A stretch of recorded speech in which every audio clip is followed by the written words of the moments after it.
Hi everyone! So, nagpunta kami sa isang indoor playground sa Brossard, Quebec. It's 45 minutes away from Montreal. Enjoy na enjoy yung mga bata. So, ang name is ISOT South Shore Recreation Center, Brossard, Quebec. So, at first, you have to line up para magbayad. So, yan yung mga prices nila na nasa screen. Tapos, ang nakaganda dito guys is feel mo mas safe ang mga bata kasi pwedeng pumasok yung mga parents. So, yung mga bata lang yung binayaran namin tapos kami libre pasok. So, before kami maglaro, kumain muna kami kasi may pagkain na parang canteen din sila dito. Hindi ka pwedeng magdala ng pagkain galing sa labas. So, kumain kami ng hotdog, popcorns, tapos itong mga drinks ng mga bata. So, pinakain muna namin kasi lunchtime ito guys. Let's do this all the time. Upon purchasing a ticket, kailangan din nating bumili ng socks kasi hindi pwede yung socks natin ang gamitin natin sa loob. May specific socks sila na pinapabili sa mga bata. Pero reusable siya guys. So kung every month nyo gustong magpunta dito or may event, pwede nyo lang labhan tapos gamitin nyo ulit pagkabalik nyo. So yan, humihingi na kami ng wristbands kasi tapos na kaming kumain para makapag-start na silang maglaro kasi yung binayaran namin is yung 1 hour lang. Tapos, pwede ding magsalitan kayong mag-asawa, magbantay sa mga kids.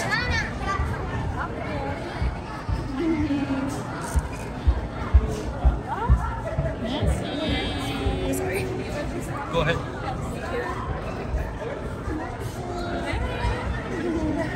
Can the parents go in? Yes. Okay.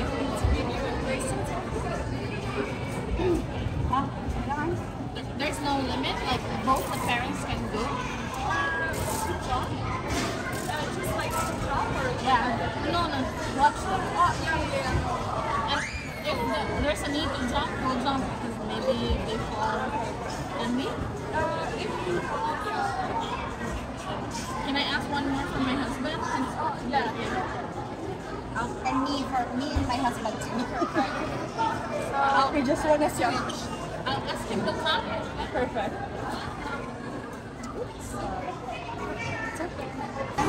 So, we're ready to get inside the trampoline park. So, excited na excited yung dalawa kasi first time nilang makapaglaro dito, guys. And I think it's very nice para sa mga pamilya kasi nga nakakapasok din sa loob yung mga parents. So, nababantayan nyo talaga yung mga bata nyo.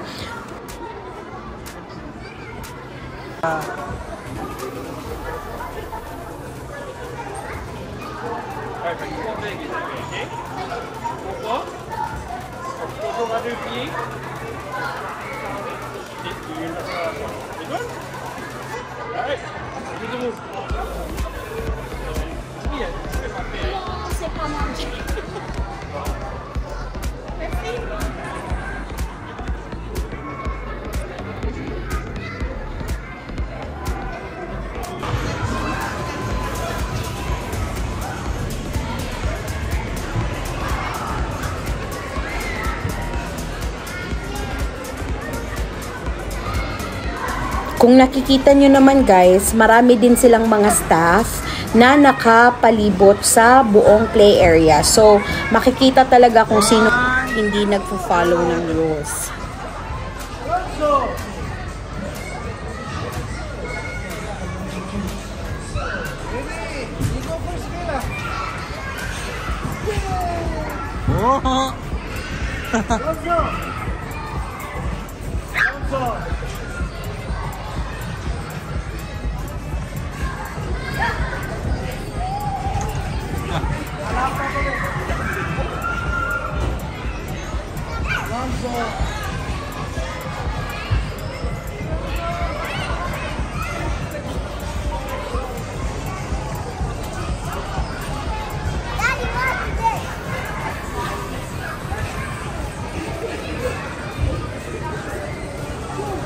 One, two, three, jump! Whoa!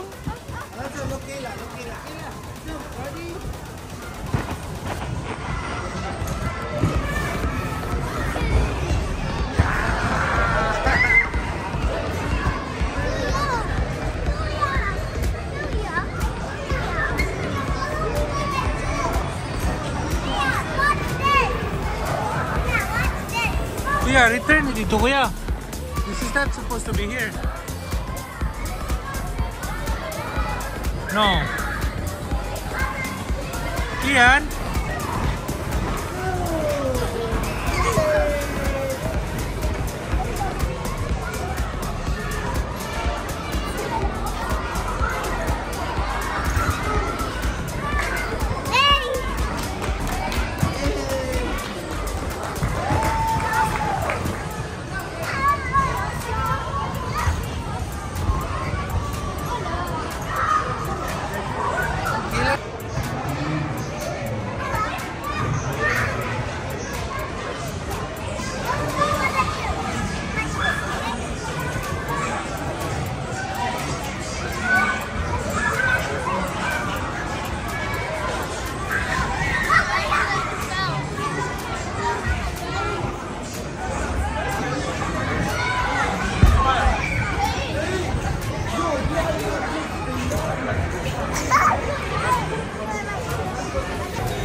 Jump, Alonso!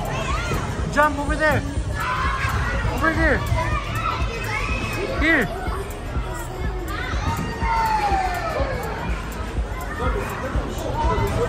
Jump there! No? Wait, go, go, go, go! Go there! Go! Uy! Pahalat yung ulo. Wait for Kayla to get off. Wait.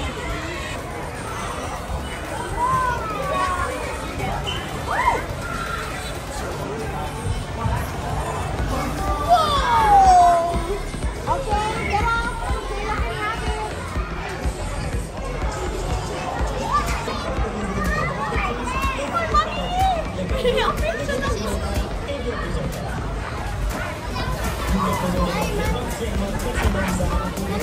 So, ito yung kabuuang area niya, guys. So, ang laki talaga ng trampoline park na to and ang daming tao kasi pumunta kami dito ng Sunday. So, it's a weekend. So, marami talagang tao expected and napakalaki ng place. So, kahit maraming tao, okay pa din kasi hindi siya nagiging crowded kasi nga malaki siya, 'di ba? So, yan yung kabuuang size ng trampoline place.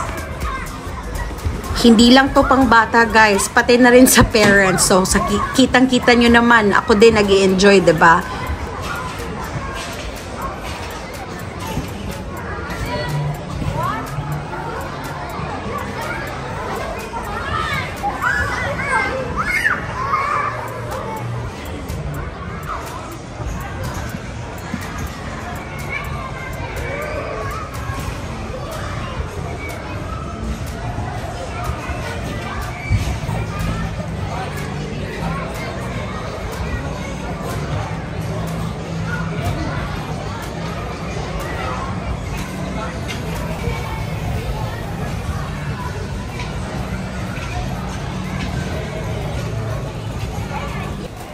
So, sa left side, no, hindi, sa right side ito, pagkapasok mo, meron silang ganitong obstacle kung saan pwede kang mag-train or tumakbo na parang ninja.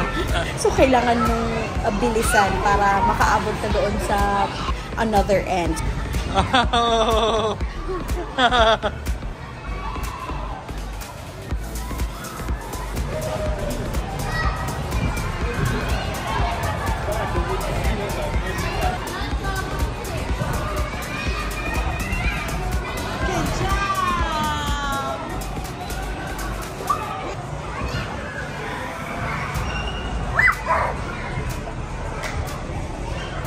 Okay, go there. Sanet.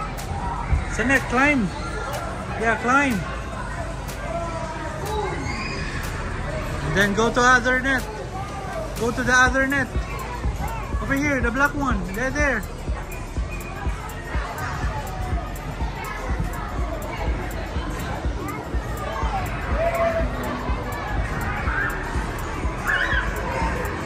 Alonzo, climb like Kayla.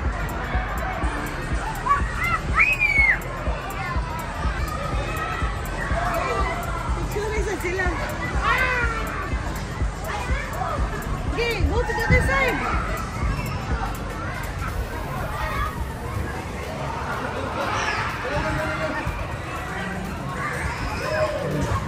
Other side. Siya, climb to tang higdan ako din.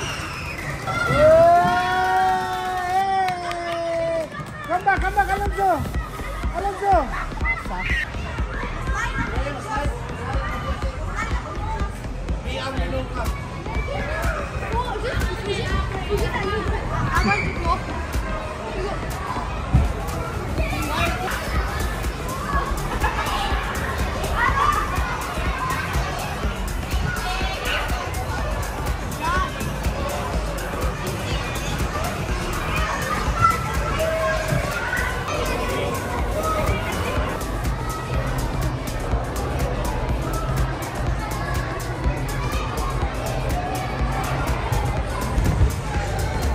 Pwede na skiing. Kapoy na lagi siya. Namuy up na lagi.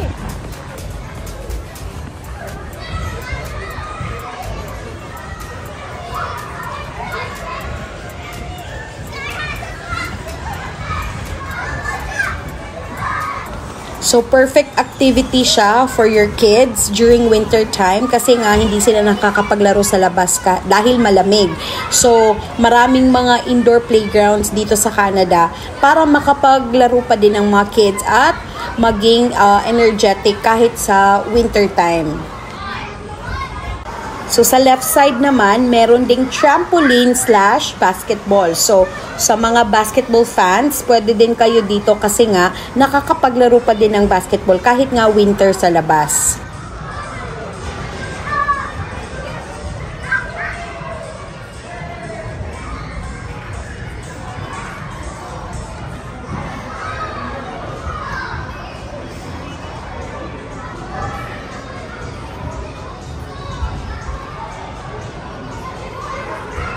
So, wala naman talagang nag-check kung time is up na kayo.